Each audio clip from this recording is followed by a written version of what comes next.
முயற்சி, விடாப்பிடியான முயற்சி. நான் தொட்டா நிற்கணும், அவருடைய வல்லமை எனக்குள் வரணும். இதுதான் யாக்கோபை போல, எவீரு போல.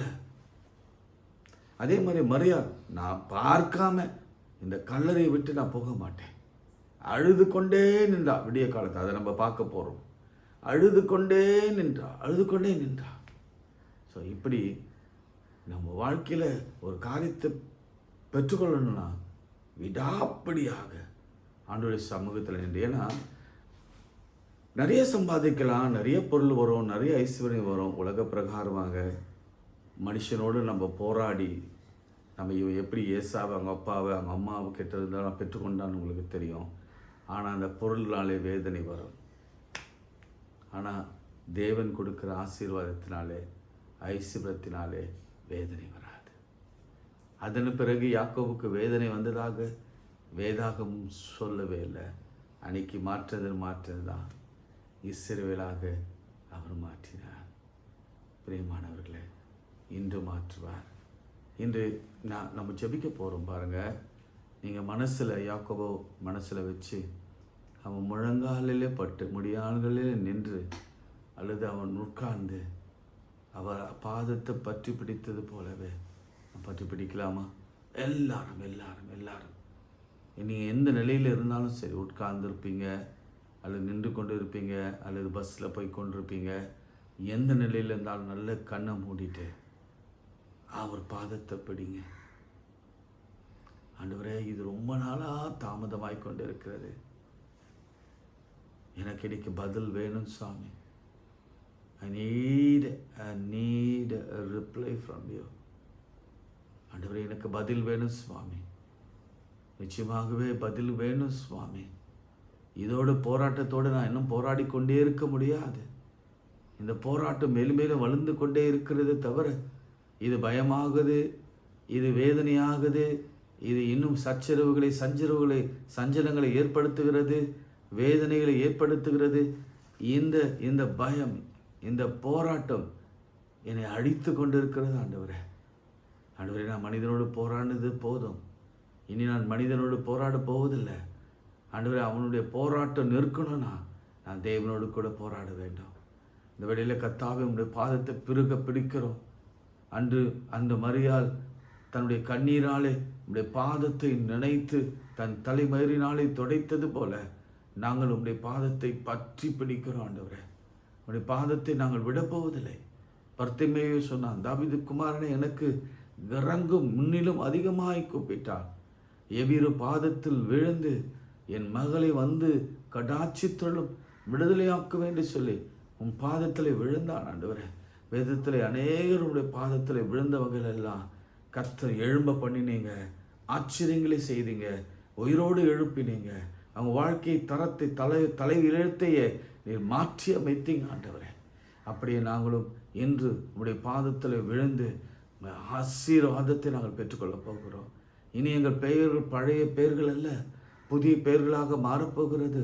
கடன்காரன் என்று சொல்லி இருந்த பெயர் இனிமேல் கடன் கொடுக்கிறவன் என்று மாறட்டும். இயேசுவின் நாமத்தில் வியாதியஸ்தன் என்று சொல்லப்பட்டிருந்த பெயர் இனி பலவான் என்று மாறட்டும். சுகமடைந்தான், ஆரோக்கியமானான் என்று மாறட்டும். ஆரோக்கியமாக்கப்பட்டான், என் இயேசுவினால் ஆரோக்கியமாக்கப்பட்டான் என்று மாறட்டும். பிள்ளை இல்லையே என்ற பழைய பெயர் பிள்ளையை பெற்றெடுத்து பலட்சியப்பட்டால் என்று சொல்லப்படட்டும். திருமணமாகவில்லையே அப்படி என்ற வார்த்தை போய் திருமணமாகி கோடியாய் பெருகுவாள் என்று சொல்லப்படட்டும். கடனில், வியாதியில், பலவீனத்தில், சோர்வில், பிரச்சனைகளில், துன்பத்தில், பிரிவில் இருந்தவங்க கணவன் மனைவி பிரிந்து போனாங்க, இல்லை இணைந்து வாழ்கிறாங்க.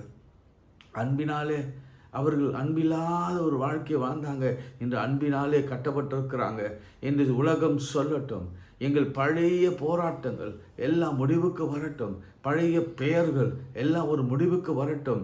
பழைய வாழ்க்கை ஒரு முடிவுக்கு வரட்டும். ஒரு புதிய வாழ்க்கை தொடங்கட்டும். இஸ்ரேல் என்று தொடங்கட்டும். ஆண்டவரே, ஓ தேங்க்யூ லார்ட். இன்றைக்கு நீ செய்ய போகிற கிருபைக்காக ஸ்தோத்திரம்.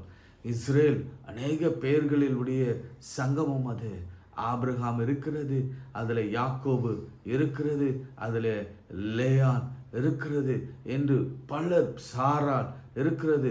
இத்தனை பேர்களுடைய சங்கமம் தான் இஸ்ரவேல். அந்த அத்தனை பேருக்கு அத்தனை அதிசயம் செய்துங்க ஆண்டவரே. லேயான் அற்பமா எனப்பட்டாள், ஆனால் அவள் வாழ்க்கை மாறிற்று. ஆமேன், ஆமேன். அவள் வாழ்க்கை மாறிற்று. ஆபிரகாம் முதிர் வயதிலும் பிள்ளையை பெற்றெடுத்தான், விசுவாசிகளின் தகப்பனானான், விசுவாசத்தில் வல்லவனானான். ஆமேன். அப்படி எங்கள் பிள்ளைகள் பெரியவர்கள் மாறட்டும், மாறட்டும். யாக்கோபு உம்மோடு கூட போராடி போராடி உம்மை மேற்கொண்டான், மேற்கொண்டான், மேற்கொண்டான், மேற்கொண்டான்.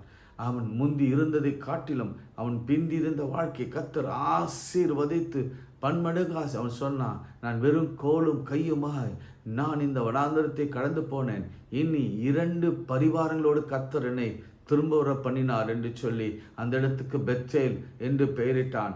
அப்படி ஒரு ஆசீர்வாதம், அப்படி ஒரு ஆசீர்வாதம். இந்த இஸ்ரவேல் ஒரு வார்த்தை, அந்த லெட்டர் எவ்வளவு ஆசீர்வாதத்தை கொடுக்கிறது, எவ்வளவு ஆசீர்வாதத்தை கொடுக்கிறது.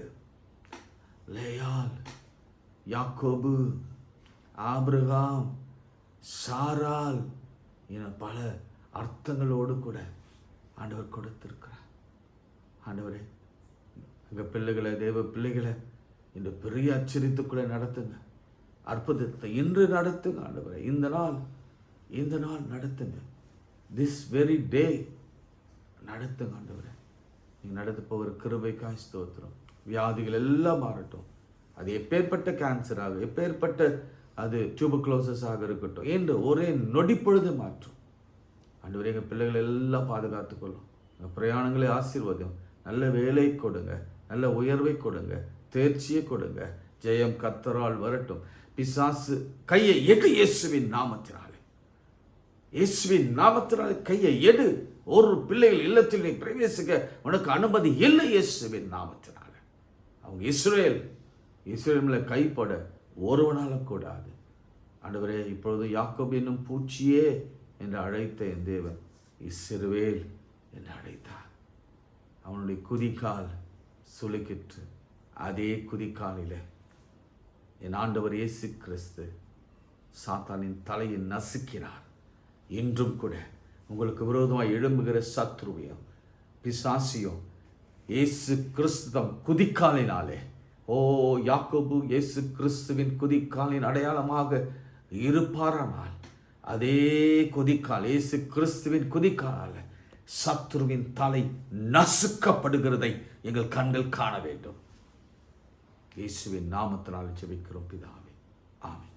நமது ஆண்டவராக இயேசு கிறிஸ்துவின் கிருபை, பிதாவாகிய தேவனுடைய அன்பு, பரிசுத்த ஆவியின் ஐக்கியம் நம் அனைவரோடும் இன்னும் சதா காலம் நிலைத்திருப்பதாக.